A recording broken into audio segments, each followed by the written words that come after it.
In a scintillating display, Liverpool crushed West Ham 5-0 away from home, extending their lead at the top of Premier League.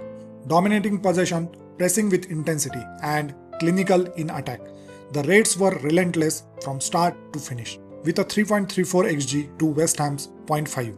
This wasn't just a win, it was a statement. Let's break down how Arne Slot's tactical brilliance tore West Ham apart in every area of the game. The key themes from this game were clear: the use of false nine and roaming strikers, relentless pressing, and a constant threat from balls played in behind the defense. Arne Slot's side executed these principles to perfection, making West Ham look completely out of their depth. From the clever movement of the front three to the sheer intensity of Liverpool's press, everything clicked. Let's break each point down in detail, starting with the role of the false nine and roaming strikers.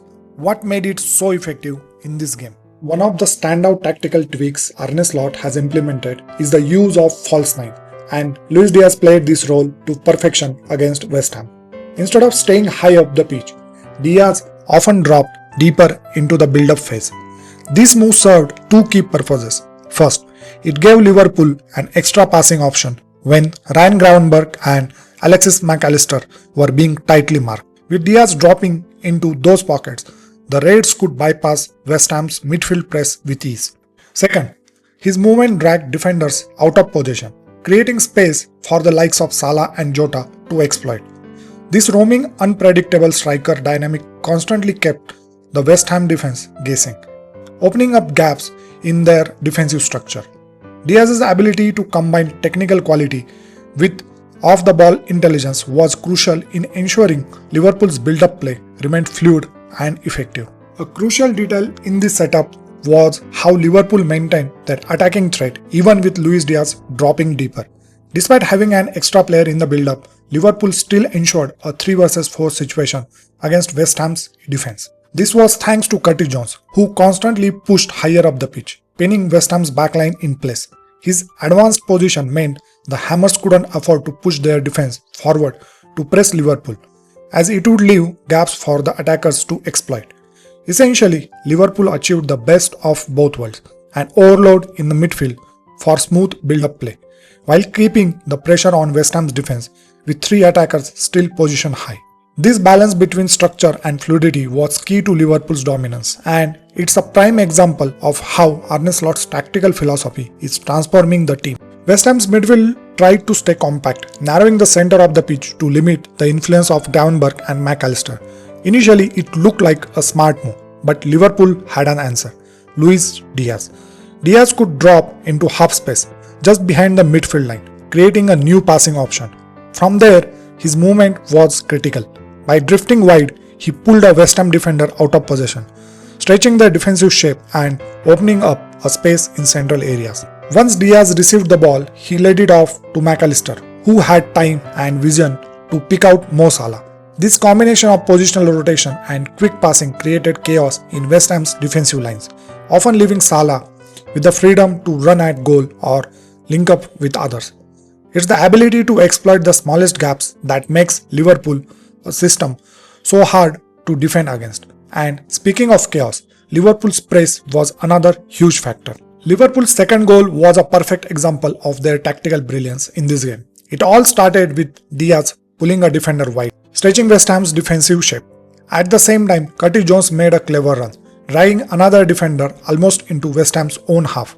This movement created a huge gap in the backline, and Liverpool wasted no time exploiting it. With the defenders out of position and Liverpool's attackers significantly faster than West Ham's backline, the Reds were encouraged to play quick, direct balls in behind. This approach proved devastating once the ball broke through.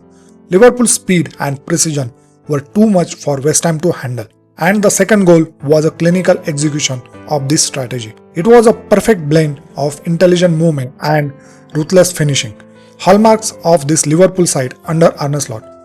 Let's now break down the relentless pressing that made life miserable for West. Liverpool's attacking setup isn't just about Luis Diaz dropping deep. It's the ripple effect his movement creates. By dropping into midfield, Diaz forced West Ham to account for an extra player in that area. This gave Liverpool more control and allowed other players like Gravenberch, the freedom to push higher up the pitch. In this instance, Mo Salah played his part brilliantly. While Diaz occupied midfield spaces, Salah dragged two defenders wide, further stretching West Ham's backline.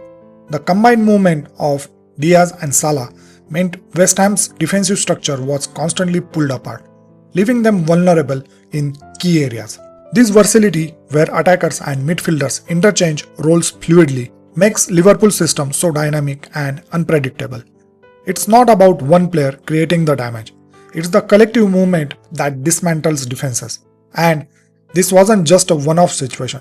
It became a recurring nightmare for West Ham throughout the game. Here's where Mo Salah's incredible form becomes more than just about scoring goals. It's about creating opportunities for others. West Ham, knowing Salah's danger, had two players quickly closing him down every time he got the ball. But this overcommitment came at a cost. With West Ham's defensive line dragged to one side to deal with Salah, it opened up space on the opposite flank. Luis Diaz capitalized on this perfectly, making a late run from deeper position into the space behind West Ham's defense. Curtis Jones, always alert, joined the attack to add another layer of threat. What's fascinating here is how Salah operated slightly deeper. By drawing a defender with him, he created even more space for others to exploit. Instead of being just a finisher, Salah turned into a playmaker, threading passes and creating chaos in West Ham backline. This blend of individual brilliance and team coordination was unstoppable. Liverpool's tactical approach against West Ham was like solving a puzzle, piece by piece, and one key move was constantly dragging defenders out of position to exploit the gaps they left behind. Here's an example. West Ham's midfield was packed in the center, trying to contain Liverpool's playmakers. But with Mo Salah dropping deeper, almost into the fullback position, Wan-Bissaka was forced to follow him. This created a ripple effect. With Salah pulling wide, Trent made a run into the half space, further disrupting West Ham's structure. This forced Alvarez to leave his position in midfield to track Trent's movement, opening up even more space for Liverpool to attack. It was a simple yet devastating formula. Drag one defender out, push another player up, and keep repeating. West Ham couldn't cope with the constant positional rotations, and Liverpool's ability to exploit these gaps made their attacking play look effortless. One of the most effective strategies that caused problems for West Ham was Liverpool's use of forward as part of build-up play. By involving players like Luis Diaz in deeper positions, Liverpool created constant movement up top, forcing West Ham to mark attackers making darting runs. This constant shifting made it difficult for the Hammers to maintain their defensive shape. But it wasn't just about the forwards. Liverpool's press was brave and aggressive throughout the game. Rather than sitting back, the Reds pushed up even their fullbacks to engage with West Ham's fullbacks high up the pitch. This further disrupted West Ham's attacking rhythm and forced them to play under pressure, often resulting in poor passes or forced clearances. This high pressing intensity not only denied West Ham space to build from the back, but also turned the ball over in dangerous positions, giving Liverpool the chance to pounce on any mistakes. It's the combination of pressing and positional play, interchanging between players and pushing fullbacks up, that made Liverpool's system so difficult for West Ham to handle. One of the key moments in Liverpool's dominance was how they suffocated West Ham's ability to build up from the back. Normally, when West Ham needed an outlet, the ball would go to their fullback, Wan-Bissaka. But Liverpool's pressing made sure that option was rarely available for long. With Trent pushing high up the pitch and the rest of Liverpool's attack covering West Ham's defensive lines, they essentially had nowhere to go. As soon as the ball was played forward to Wan-Bissaka, Joe Gomez was quick to close him down, forcing an error. Gomez's quick reactions allowed him to retrieve the ball, putting Liverpool right back on the attack. This high pressing from Liverpool wasn't just about winning the ball back, it was about limiting West Ham's options and suffocating them in their own half. With every pass, Liverpool was in their face, creating turnovers in dangerous areas. It's this kind of intensity that made West Ham's day so miserable and allowed Liverpool to control the game from start to finish. Liverpool's high pressing strategy worked to perfection because they recognized a critical weakness in West Ham's build-up play, their ability to progress the ball effectively through defense. With this in mind, Liverpool's fullbacks, particularly Trent, pushed up aggressively, knowing that West Ham's defensive structure couldn't cope with the pressure. By pressing high, Liverpool forced mistakes and was able to steal the ball back in dangerous areas. This relentless pressure was a calculated risk. They knew West Ham couldn't break their press and they were ready to capitalize whenever possession was turned over.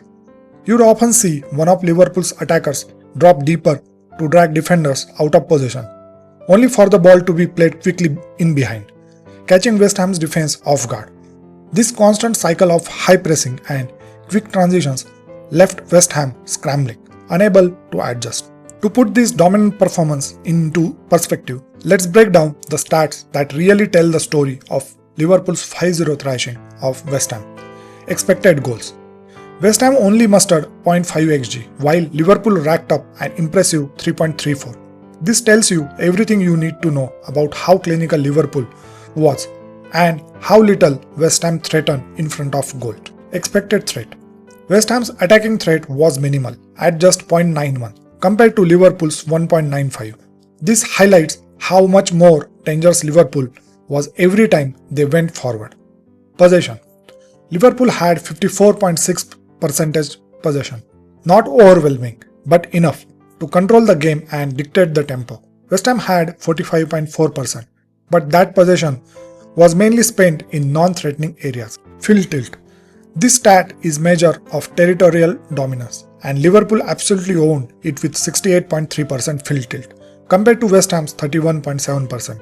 Liverpool was camped in West Ham's half for much of the match. Defensive action height. Liverpool's defensive action height at 50.1% shows their aggressive pressing high up the pitch, while West Ham's defensive actions were far deeper at 45.3%, emphasizing how Liverpool forced them back into their own half. In every area of the game, Liverpool dominated, from creating chances to winning back possession. This was a tactical masterclass. Arne Slot has truly transformed this Liverpool side into one of that relentless, efficient and almost impossible to break down. This 5-0 victory is just the latest statement of intent. Let's dive into some more stats to see just how comprehensive Liverpool's 5-0 victory over West Ham really was. Penalty box shots. West Ham only managed 5 shots inside the penalty box, while Liverpool had a staggering 17. This shows Liverpool's attacking intent, constantly putting West Ham's defense under pressure and creating high-quality chances. Deep entries. West Ham had 10 deep entries into Liverpool's half, but Liverpool outclassed them with 24. This stat highlights Liverpool's territorial dominance and their ability to break through West Ham's defensive lines at will. Liverpool's build-up play was extremely efficient, completing 89.4% of their passes in transition compared to West Ham's 87.6%. Even with less possession, Liverpool was more precise and effective with the ball. Passes per defensive action. Liverpool's PPDA was 10.9, meaning they passed aggressively and made sure every West Ham pass was under intense pressure. West Ham's PPDA of 12.2 shows they were allowed more time on the ball, but it wasn't enough to make any impact. High turnovers. Liverpool won 5 high turnovers compared to West Ham's 2. This demonstrates Liverpool's ability to press and recover the ball high up the pitch, putting West Ham on the back foot and immediately turning defense into attack. When you combine all these stats, it's clear that Liverpool was dominant in every phase of the game. They created more chances, controlled the ball better, and pressed higher up the pitch with intensity. This was a ruthless performance from Arne Slot's side. Liverpool's 5-0 demolition of West Ham wasn't just about the scoreline, it was a tactical masterclass. Slot's aggressive pressing, fluid positional play, and clinical finishing ensured that West Ham had no answer. From dominating possession to creating chance after chance, Liverpool showed they are in unstoppable form. With this kind of performance, the Reds are sending a strong message to the rest of the Premier League that they mean business this season. If you enjoyed this breakdown of Liverpool's dominant performance, make sure to hit that like button and subscribe for more tactical analysis and match reviews. Let me know your thoughts on the game in the comments below. How impressed were you by Arne Slot's tactics? And don't forget to turn on notification bell so you never miss an upload. See you in the next one.